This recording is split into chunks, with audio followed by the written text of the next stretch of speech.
All right. So, hello, everybody. Welcome to our Fridays. While Lillian works with her volume, which is for recording purposes, I'm going to tell you what we're talking about today. So, we're just going to start with Pluto and work our way down and talk about what the transits feel like when we are experiencing them. And I'm gonna tell the little story of what made me think of this, or part of it, anyways, or wanting to do this was getting a message from somebody who was experiencing. They were attributing their experience to a Saturn transit, but that wasn't the whole story. Mhm. And right now, because anybody who's got early degrees, any planet at an early degree of any sign is likely to be getting lots of energy from Pluto, Saturn, and Neptune, and soon to be Uranus. So, among all the other transits that you can experience. So I thought we'll start with Pluto just because that's the one that's been going on the longest for everybody. And then we'll work our way in.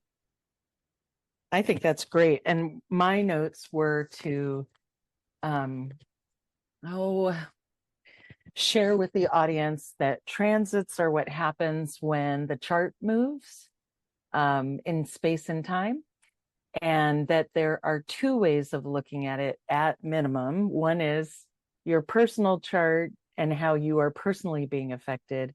And part of what we're talking about today, which is the general effect on the populace.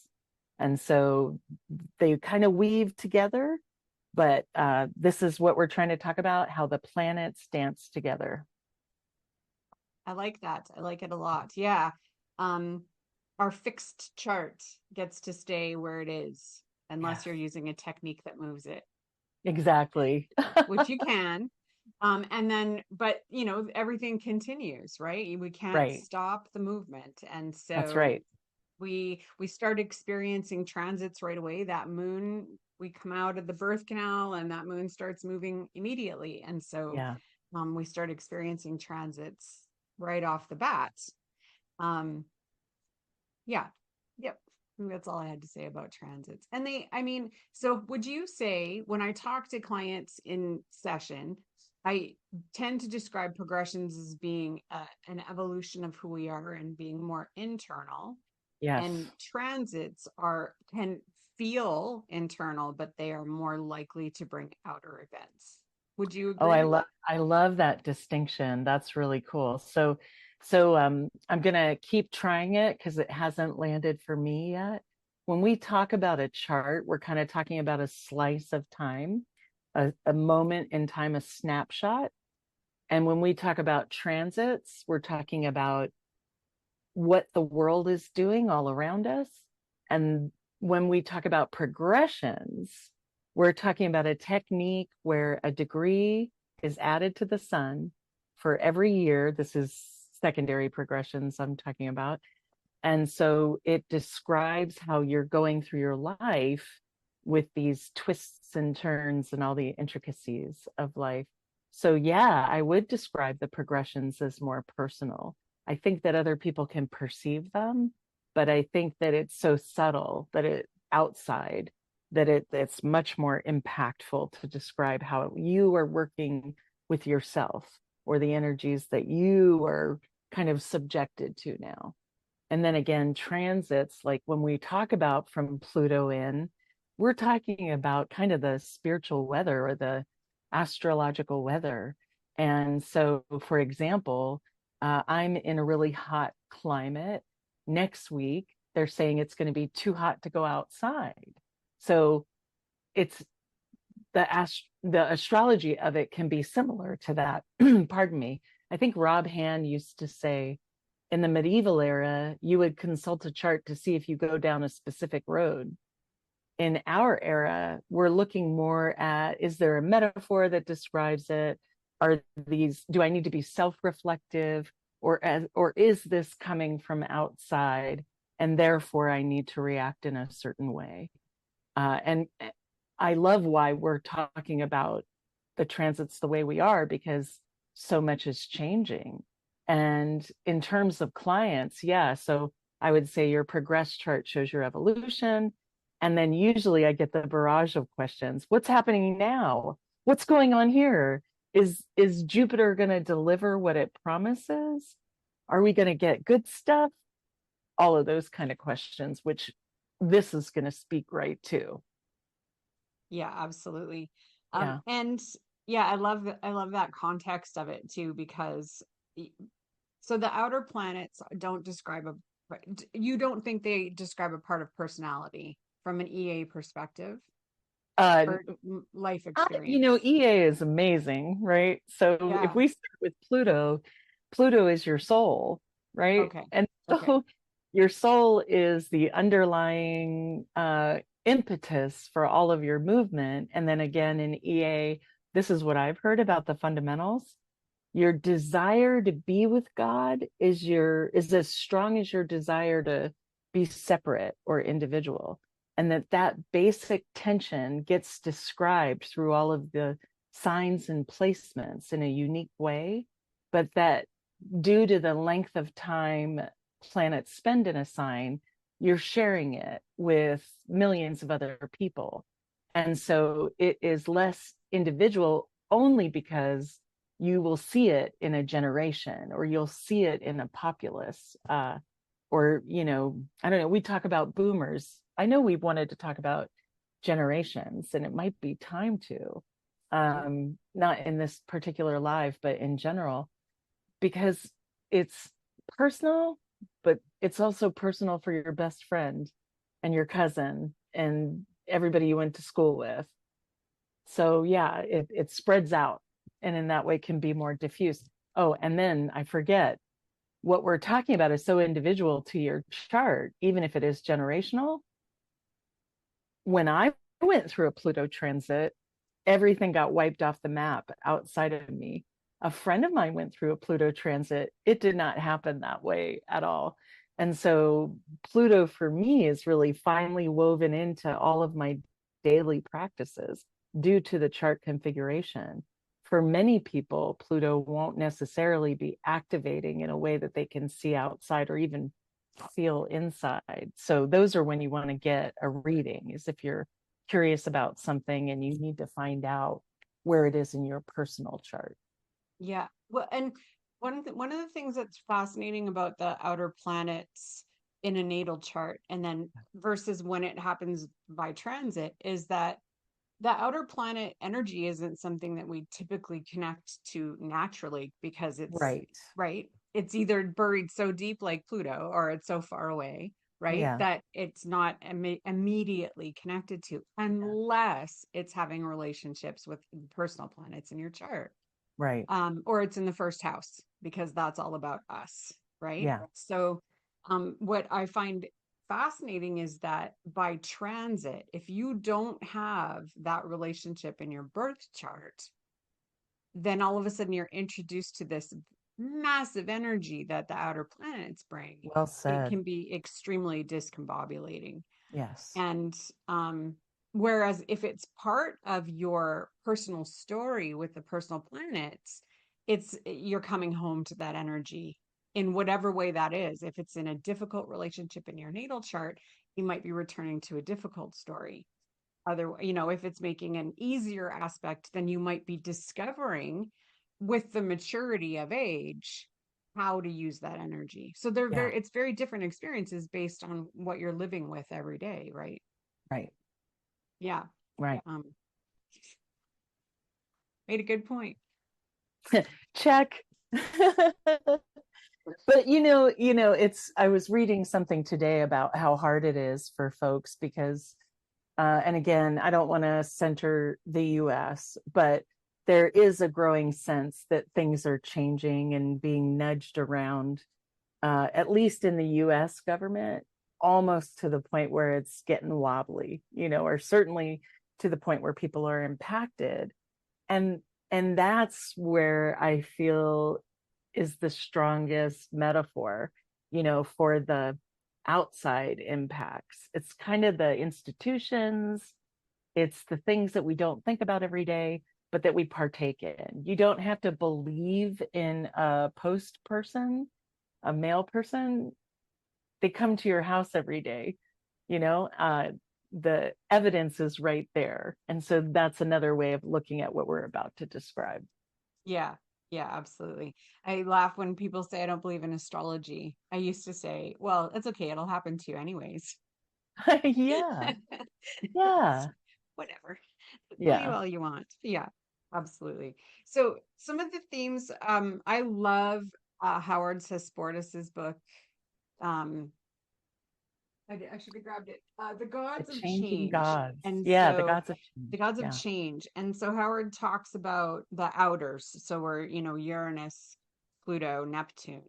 And in a very transformational way from both a psychological and a spiritual point of view. It's if you want to go in deep when it comes to, if you're a student of astrology, you want to go deep with these transits, that's a great book. And so some of the themes, that's who I Yeah. went to look for themes with these transits. So this is some of the stuff that came up with Pluto. And I'll say, I revisited his book when I had Pluto sitting opposite my Venus, which is still happening. I'm still in the middle of that transit. So something that I'm going Yeah. to add is that when we're talking about Pluto, Pluto will do anything from 3 to 5 passes based on it Mm, moves retrograde every year for 4 months. that's And good. so it's Yeah. like very back and forth. Having an outer planet retrograde in a birth chart is very common. Hmm. And so what happens is that it moves back and forth, and depending on the speed, it'll keep going over the same degrees 3 to 5 times. Right.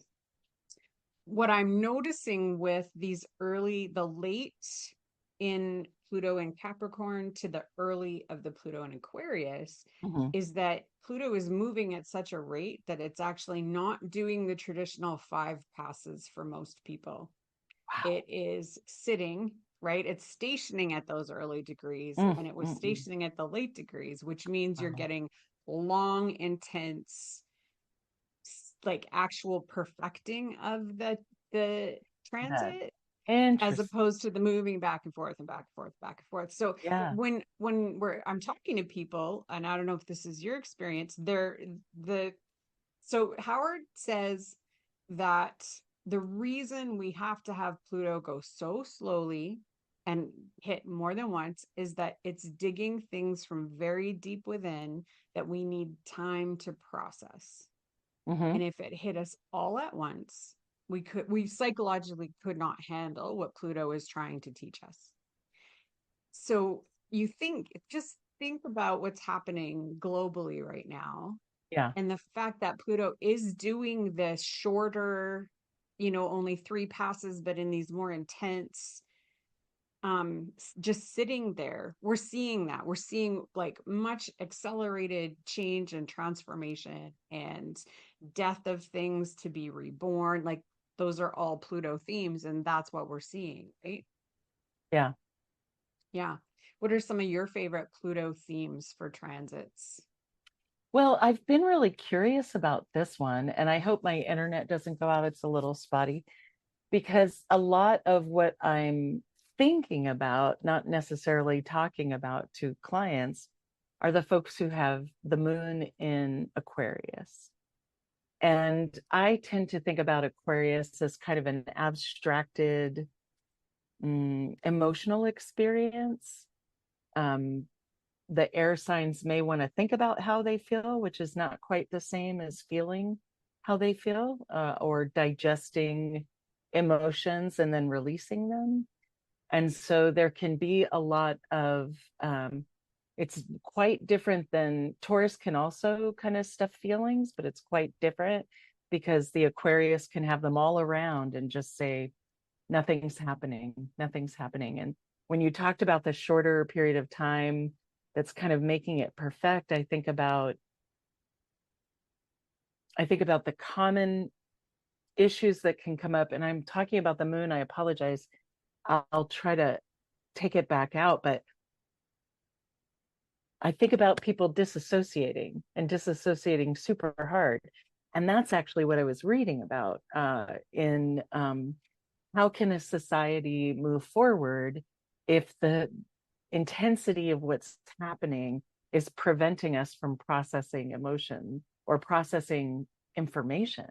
or processing. And so disassociating, which is a psychological concept that you get so wigged out that you kind of take your consciousness and put it somewhere else, is a way to handle trauma where you're protecting yourself. You're not actually going through it. You're in a safe space. And when I think about that process, I think it is fine and fair to disassociate. You're going to do the best you can to kind of handle stuff. And I don't mean to suggest by talking about it in this way that intense things are going to happen. What I'm saying is that time might allow the titration of information and intensity to naturally happen so that it actually lands for folks. So when I'm thinking about this Pluto going into Aquarius, there's kind of a tabula rasa at the beginning, but it could also be described as like astrological jet lag. I feel like more than the other signs, it's going to take a while for us to land into what's more commonly thought of as Aquarian principles: unity, utopia, charity, affection, those kind of things. So disassociation is the first thing I think of when I think about Pluto and Aquarius. And then I think, the remedy is letting things process as they will. And then the final tip is, if you're inclined to disassociate, something that I've learned from therapy, or that's been recommended, is send the trouble, especially if you're wallowing, which can have benefits. If it's an analytical thing that you're doing, put that away and preserve your time in your body. Send the thought away, and then see if you can get some time to not experience so much. So I apologize. I have such a curly Q way of talking. I'll pause there. But Well, and the moon, the topic of the moon, anytime you bring the moon into it, not you meaning collective, all of yeah, us, when we start talking about the moon, it always takes us into these deep crevices, and it's like you're there's right. just way too much to say, right? The moon just gets so exciting to talk about It's astrologically. yeah, Yeah. it wants Yeah. curly Q. But Well, oddly enough, the air wants it shorter words, fewer sentences. yeah. Well, and when astrologers were postulating about what this Pluto in Aquarius was going to look like, the Pluto in Capricorn ending with Saturn was to bring down the organizations and the big Yes. structures, right? Yeah. And then there was a lot of fear with Pluto and Aquarius and the digital and the AI, which pretty Right. much like exploded the minute the minute Yes. Pluto looked at Aquarius, which is Yeah. hilarious when you think Yeah. about it. But one of the things that I said to try to like bring a bit of positivity into the spin was, I'd say, but if we break it down to its simplest terms, Pluto is transformation and Aquarius is collective. And to me, my intention for Pluto and Aquarius was that people as a collective figured out their power, because that's I like it. Pluto. Yeah. And so as soon as I started seeing like these mass collective protests, I'm like, Yeah. yeah, you're like, we totally got it. Like, that's Yeah. it. This is where, and I think the first thing that happened here in Canada was everybody decided on one day not to shop at a certain grocery store because they'd done Right. something dumb. And literally, it was like whatever happened got reversed, because it's like the corporation, I mean, they realize really fast your power is where you spend your money and where you put Yes. your voice and where you Yes. act, you know? Yes. And if everybody can work together, then that's where we have our power. And to me, that's the Pluto and Aquarius. That's the heart of the Pluto and Aquarius story. Collectively, Yeah. personally, it's how do we want to bring that into our life, and how active in that do we want to be, and Right. how is Right. that part of our own transformation? Right. And it's so interesting because then, so we're talking about Pluto and it was just in Capricorn.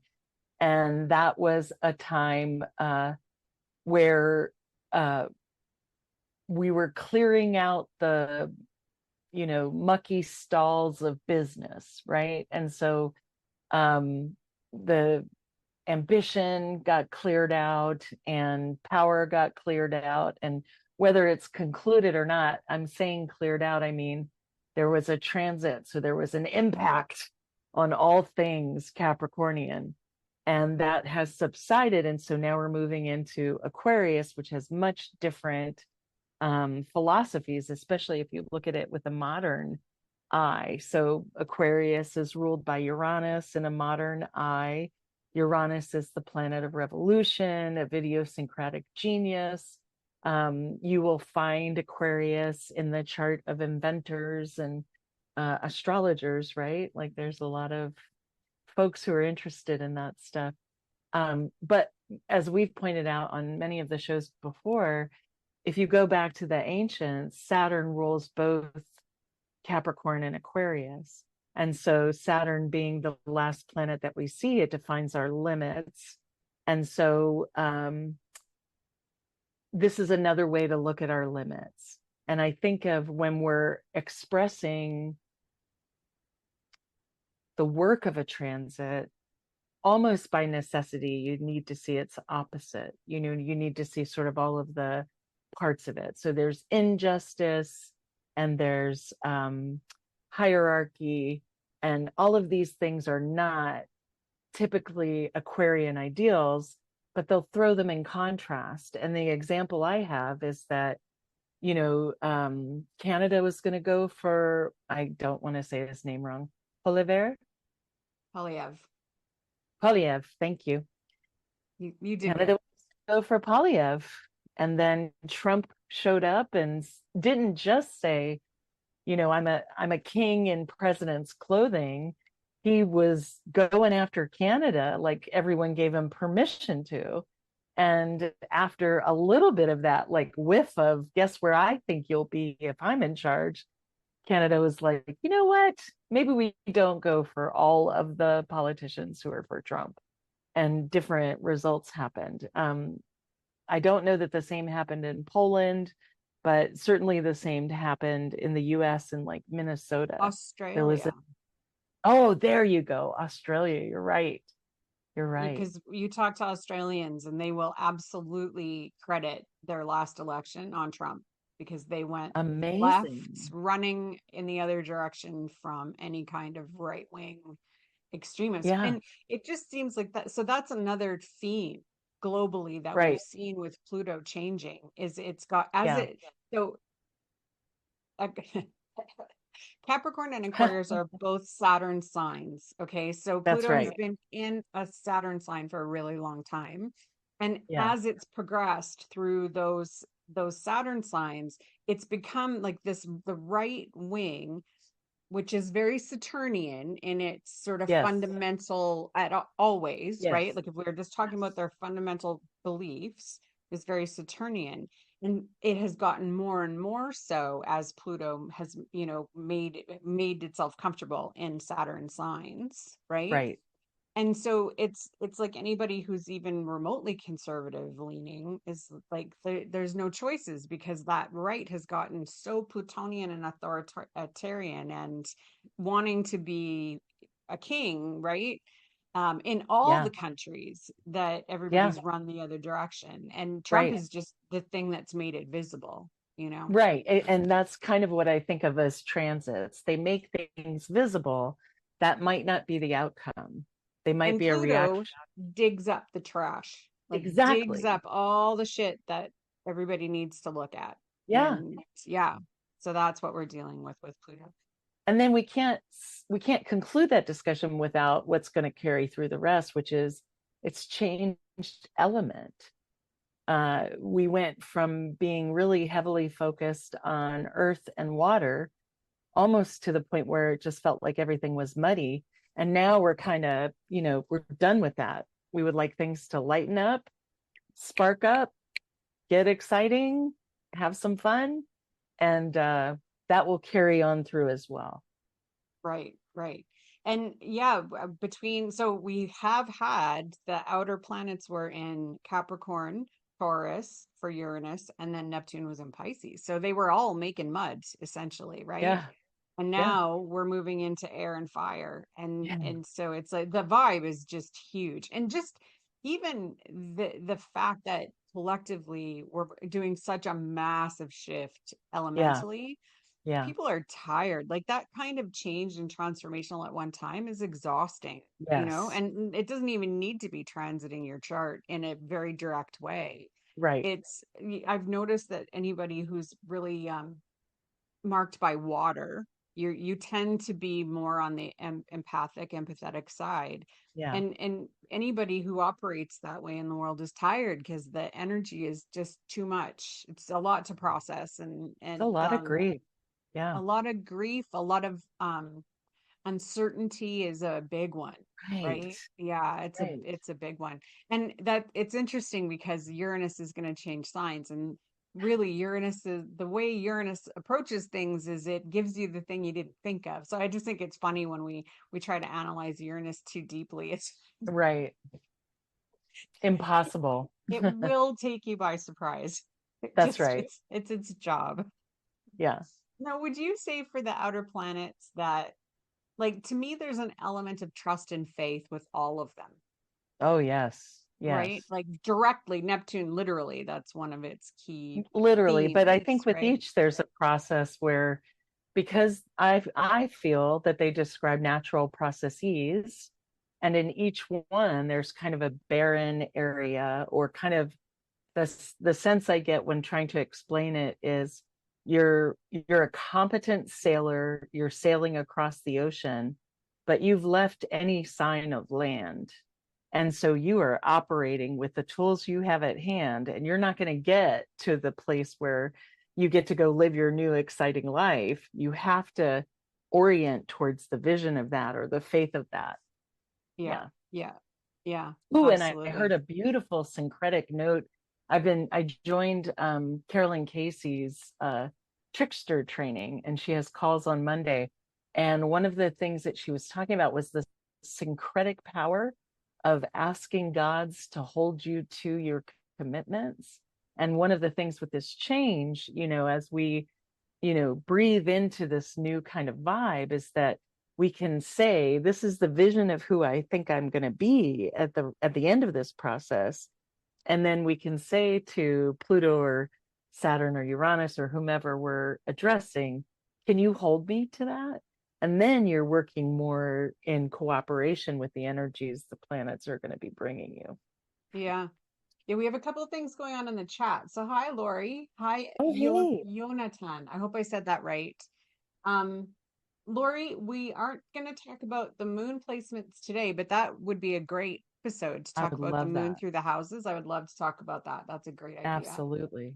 And Jonathan is asking, what's going to happen when Uranus trines Pluto? Well, we just said you can't predict Uranus, but um, you know, so trines create ease. Now, that's not a good or a bad thing. They just create ease. And Right. so, because both of them are in air, and there's Mhm. such a push for digital and AI, and that sector is just thriving right now. Exploding. Yeah. My concern with the trine is that legislation opens up to allow AI to do things that we're not comfortable with. More Right. so than or we'll also know more, like as soon as they start making that aspect more tightly, we'll learn more about what they have access to. So we're going to Oh, get it's more so interesting. information when those two planets are easily talking to each other. Um, Yeah. but Yeah. yeah, I And I would feel like, assume we get varieties. And I don't know if mhm, you've seen that, but sort of uh, in the US, I've purchased some things from China recently, and they've been delivered by Chinese delivery places in the US, which is wow. really different than, UPS or all of the regulated mail stuff. So I wonder if the connections will be, revealed, that are quite different from country to Yeah. country. Oh, I like that. Well, and I feel like just based on what's happening in Canada right now and the kinds of deals that our prime minister is cutting, it'll be interesting to what kind of global barriers get moved and changed and dropped, and especially when we're talking about anything in the communication sector, for sure. That is interesting. I know there's an EU um, rule that they're trying to pass where you have to submit your license. And there's a lot of concern about handing over your physical ID when protections are kind of up in the air at the moment. Right, right, right, Yeah, right. Mm. Well, and we'll see a lot more because something that has not been sorted out with the AI and digital world and the expansion is people's ownership of their ideas. right. And that I feel like we're going to have see a lot more of that discussion as people, writers are seeing their stuff come up in ChatGPT, and things like Right. that. We're going to see a Right. lot more around intellectual property and things like that. I like That's that. awesome. He said, yeah, Jonathan says Venus is going to conjunct Uranus in the seventh house, expecting an unexpected partner. And maybe you'll find them online because Uranus is very well aspected for digital dating. I'll cross my fingers for you too, Jonathan. Well, and also there's that sense of, with Saturn in a relationship chart, you can expect a lengthy contact, whether it's positive or negative. With Uranus, they may show up and then scoot out just as quickly. That's the only other sort of tip that I would give around Uranus. Yeah. Yeah. Uranus transits are great if you're bored and you need some kind of stimulation. Right. And so Uranus, since we're kind of moving there, is in Gemini. And I'm glad you're looking at the chat because I cannot see it from where I'm at. I couldn't make it happen.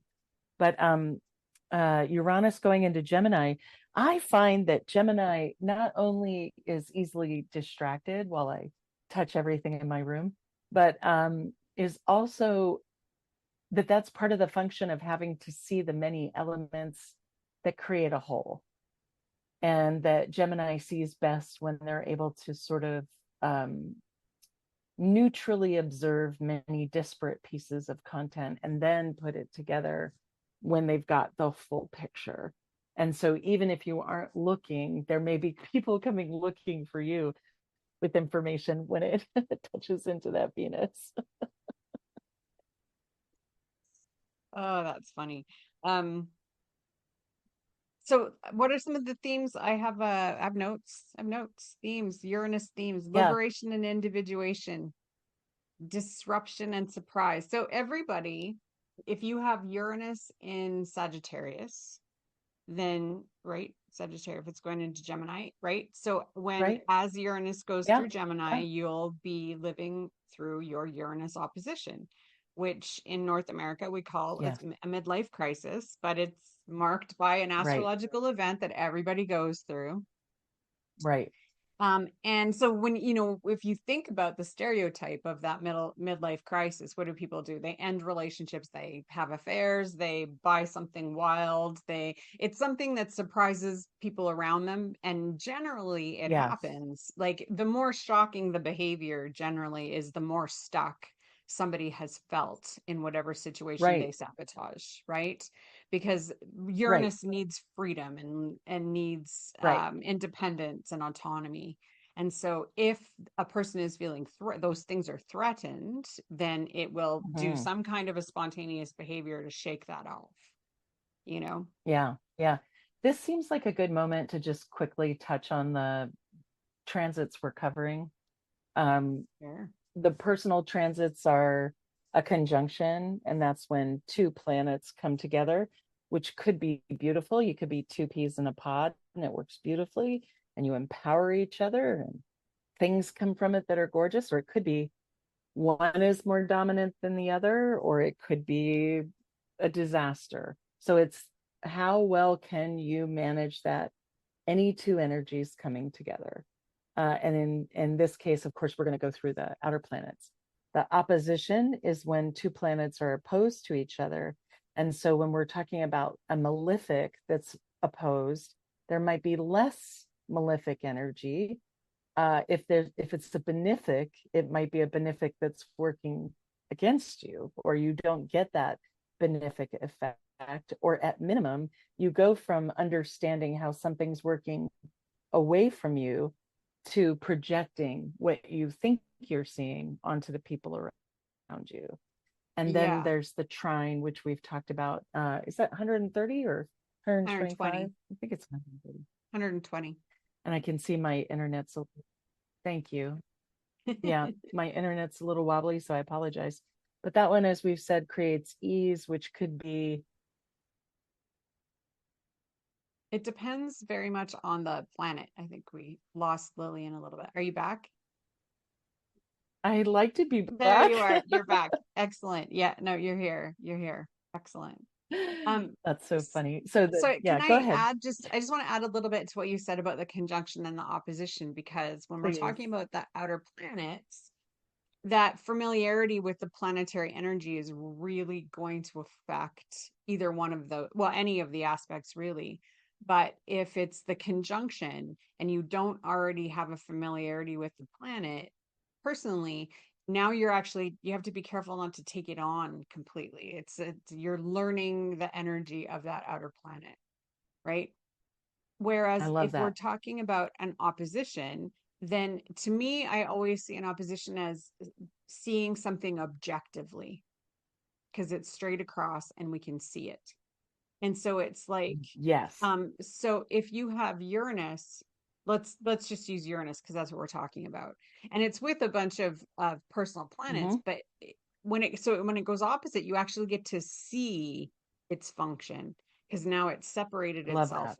I love out that. of the clump, right? Um, and so, of course, wherever it lands is going to be different for wherever it is in your chart. Um, the trine is Right. going to help you easily connect to the energy of that planet. It could be overwhelming, or it could be beneficial and a gift. It depends on what your relationship with the planet is, right? And then, so Yeah. what's your next aspect that you like And to look at? I was going to mention the square, but I'm going to have to scoot back and mention the sextile. And if you don't mind describing those, I think my internet's going to be a little wobbly for a bit. So Oh, I'll just okay. enjoy. Yeah. So, I mean, sextiles to me they're an opportunity and they're not super active. So, Right. they're something that you need to be paying attention and then take action on if it's presenting you Mm. with an opportunity you think would be beneficial in your life. But Yeah. often sextiles can be opportunities that we miss because we don't even know how they might benefit us. So we might ignore them, especially from an Yeah. outer planet. They're likely to be a bit bigger than we're comfortable with, right? Right. And then the square. So squares bring growth through conflict. Hmm. That's the basic explanation of any square, whether it's in your natal chart or you're having it by transit.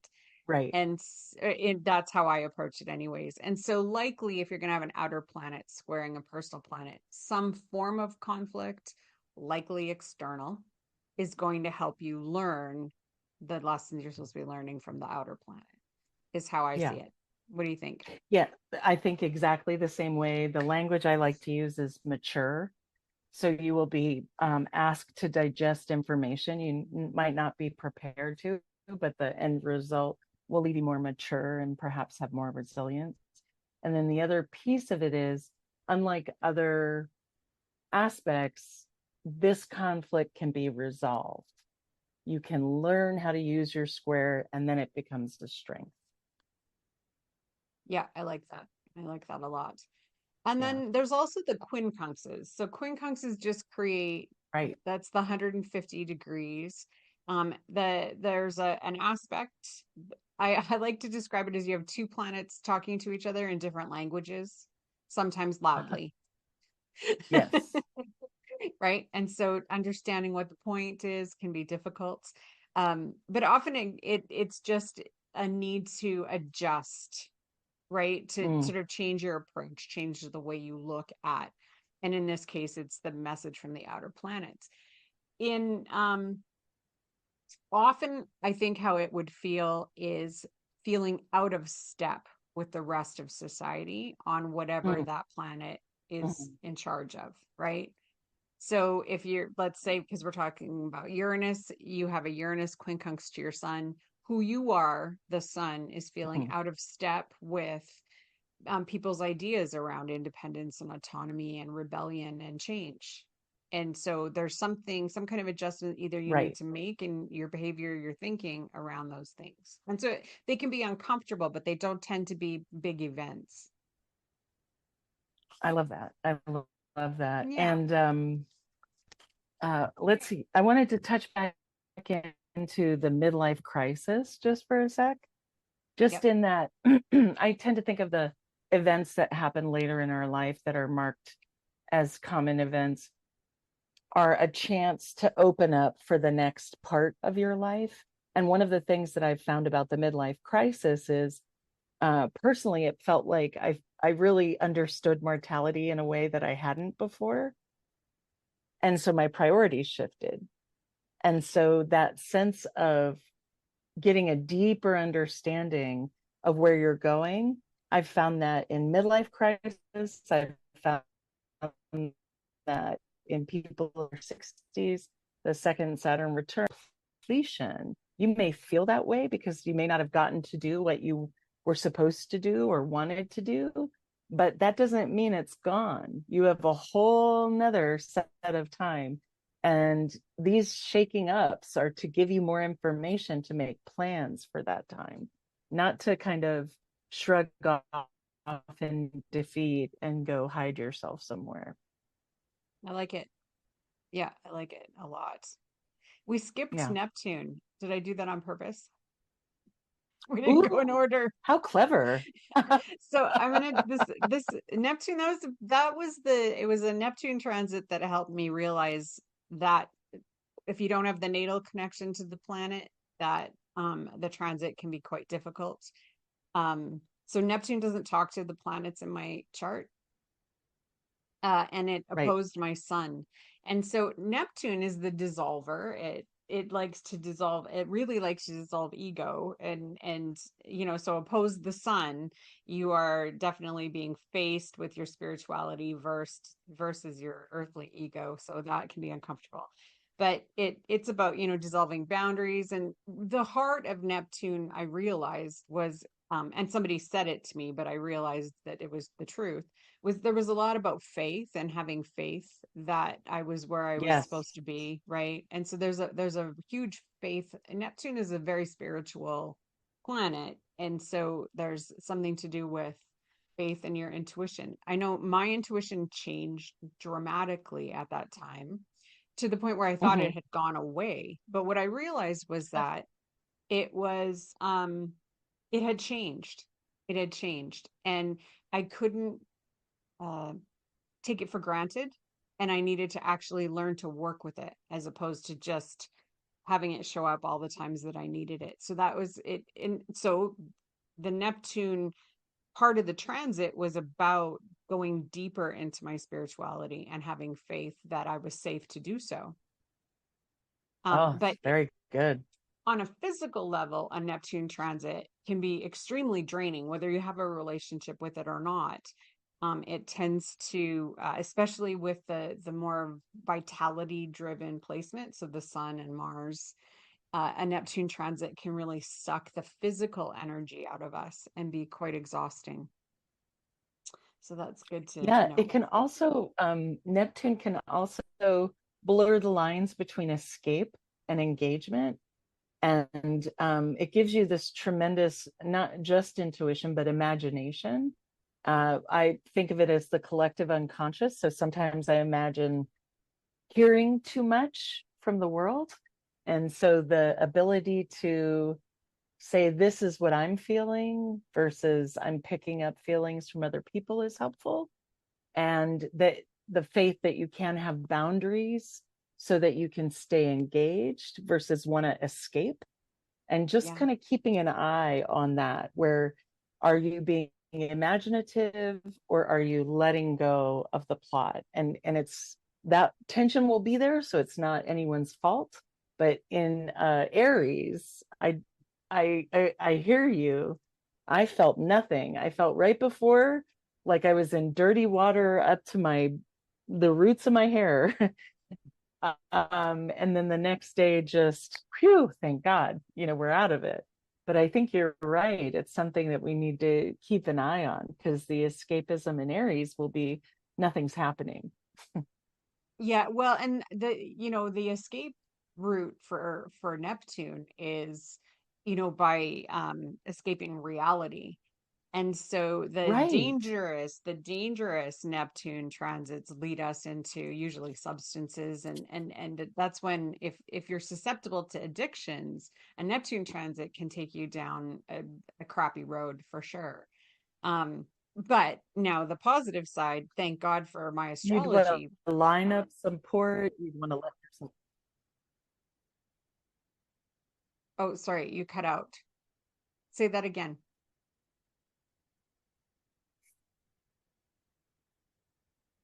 Okay. Uh, nope, I totally forgot it. I was Okay. waiting for you to Yes, come back. I mean, lining for up me to come support is back. Go important ahead. and all that. Yeah, having support is important. I totally agree.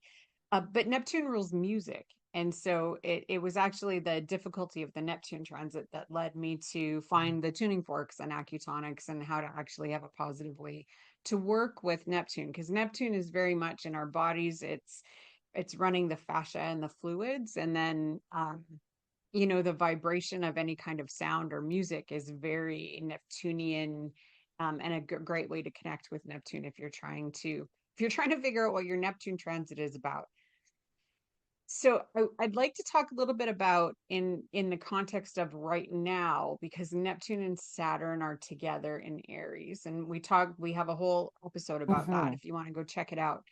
That's But right. so anybody who's got early fire right now, and especially Aries, or anything cardinal, so Libra, Cancer, Capricorn, they're all getting a lot of energy from that Neptune Saturn sitting together.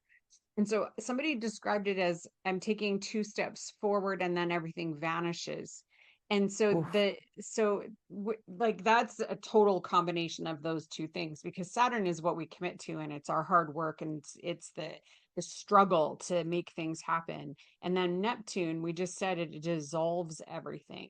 And so it's like that's exactly what that combination would feel like, is that you're putting in all this hard work for nothing. But it's not for nothing. It's you have to have faith that anything that you're putting in right now is faith, the Neptune part is exactly what you need to be doing, and will show its form Yeah, once Saturn moves away from Neptune. But right now, the veil exactly. of Neptune is hiding the outcome of the work that you're putting into things. I think that's really good insights. I love that. Okay. But yeah, because anybody who's sitting with that early Aries energy, specifically because you're getting it in your face, is really going to be feeling that. But any of the Yeah, aspects from that yeah, combination is going to have some level of discomfort around those themes for sure. yeah. Ooh, I love this. So some of the themes for Neptune: longing for the ideal. Love Hmm. that. Um, Confusion, disillusionment, Yeah, um, dissolution of boundaries. So that's the other thing that's really challenging when you get Neptune and Saturn together, because Saturn is about our boundaries, and Neptune dissolves right. them. So that's definitely that feeling of like nothing is turning out the way you want. Sacrifice is a big Neptune theme. And so that's one of the dangers of a Neptune transit, is that we sacrifice too much of ourselves. We martyr ourselves. We feel too much sympathy or empathy, and we give Mm, that energy away, because there's Neptune doesn't have a stopgap, right? The energy just flows. right. So yeah, It's everything. Yeah, yeah, yeah. That's yeah. beautiful. Thanks. So Yeah, we're gonna talk until we knew uh we are just gonna go through the planets until we run out of that's time. it. So Yeah, we've got Saturn. I yeah. did print out notes for Saturn. Um, because I mean, so Saturn marks, it's fascinating. If you ask somebody of a difficult or a really memorable thing that happened in childhood, and Mm, then you ask them how old they were almost always 7. wow. It's fascinating to me Yeah, that yeah. whether it actually happened then or not, that particular age is very important for people. Well, that's the first hard aspect we receive from Saturn, is the Saturn square at the age of 7, Yeah, right? And then the Yeah, next one is the opposition at totally makes sense. 14, Yeah, right? And then 21, right. and then 28, 29. And those are all such significant Wow. ages, and they're all Wow. phases of growing up, because that's what Saturn is about our maturation cycle, and it's about time, you know? What else would Exactly. you add about Yeah, Saturn? that's awesome. I really appreciate it. Well, I mean, Saturn, for me, I spend a lot of time with Saturn. I have Saturn natally in Pisces. And so that combination you just described, where boundaries are dissolving, is baked into my chart. And so I imagine a lot of times that there are boundaries instead of sort of trying to cement them, because they don't work like that for me. And then Saturn in Aries, the way, I think about Saturn for around the chart, it's not necessarily hitting anything for me right now. It's close to Pallas Athena, an asteroid. But I look to the house, and then I look to what and Jupiter bring. I think I said this during our last live. They both bring up opportunity. Jupiter brings the I see I'm a little unstable. Apologies. Jupiter brings opportunities that you've wanted and yearned for, and Saturn brings you the work of your opportunities. And so there's kind of a obligation there. Yeah. Yeah. Anything you Yeah. commit to is Saturnian. As soon as you've made a commitment to something, you've made it a Saturn thing. Right. And Absolutely. I was even thinking about our talk about planetary charity, and how, Right. what you donate. And I was like, well, anytime you donate your time, it doesn't really matter which planet you're honoring. You're going to be honoring Saturn also, because Saturn rules time. And so anytime, if you're trying to double Yes. work with the planets, right? It's like, if you're donating your Yes. time, that is a Saturn donation for sure. Oh, I'm losing. Yeah, for A sure. 100%. 100%. Especially if you're, I know, I'm so sorry. It's on my list to talk with the internet company. But what I was You're going to back. say is the oh, good. That sense of sacrifice, we talked about that with the charities. And I love that notion, because that puts it in perspective in a way that the Neptune won't. It's a little bit of sacrifice. It's not everything. Yeah, for sure. Yeah. Now And that I know that the internet's wobbly. Oh, go ahead. oh no, I was just going to say that, like, in general right now, because the planets are dipping, the outer planets are dipping in and out of their sign changes. It's interesting that Neptune is there, kind of calming the Saturn down, or blocking the Saturn, I guess, in some ways, because there is a certain amount of faith in the end that we have to have, that we are going to be able to move through what's happening right now. I think that if we could actually see it too clearly, two things could happen depending on what that looks like. We could get lazy because, oh, it'll be fine, or we could be afraid and then be worried about, be too worried to even do anything to make a more positive outcome for ourselves, right? So we're in such a bizarre time in, like, history and astrology, in terms of what these transits can give us. And it's the more personal you make it, the better, right? Because then you can just take care of what you need, and that ripples out in a positive way. Oh, I've I'm lost so you. like Oh, there we go. exploring technology like a nut job. Okay, so what I was trying to say is um it is so beautiful, because you have to attend to your person. And then the side effect of that is you'll be good in community. And I don't know that people know that. If you take care of yourself and you find the corrections for yourself that work, the side effect is being good in community. You don't even have to aim for it. Yeah, yeah. That's why I've always signed off my newsletter as be kind to yourself, because I think the more kind Yeah. to ourselves we are, the more kind we are to others. Yeah. Yeah. And I really think that's the only way forward, but that's just I my agree. Pollyanna view of the world. Yeah, I share that. I share that. So Yay. we're rounding the corner to our completion time. Thanks for the folks who have joined us. Yeah, absolutely. Yonatan says he has Neptune, Uranus, Lilith, and the North Node all sitting in his first house in Capricorn. That is a busy first house. Oh my gosh, I want to see a picture. You must look amazing. That's really intense. That's really A cool. lot. I got Yeah. a bunch of planets stacked in the first house too, but I've got Neptune there, so I don't know what it looks like. I've got self-blindness. Yeah.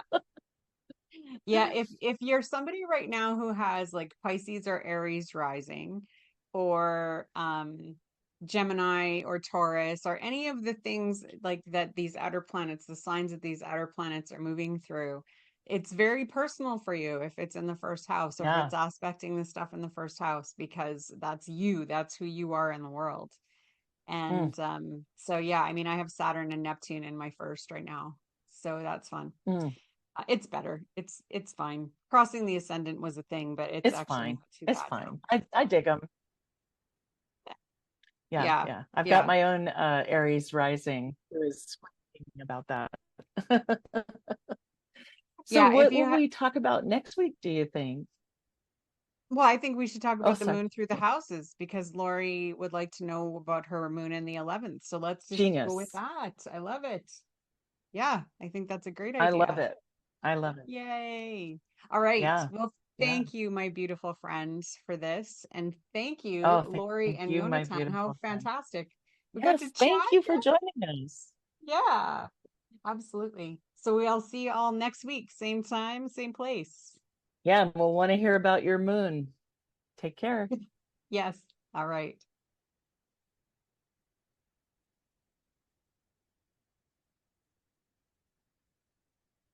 I think we're out. I tried to be out. Okay. Maybe we're still here. No, we're out. Okay, good. And I just Yonatan turned says off I'm my recording. beautiful because you asked what they look like. Yes, that makes sense. You know what kills me is like I can't see their chat because I want to say, I know you're beautiful, Lilith in the first house. I can tell. Oh, well, that was good. Stands to reason.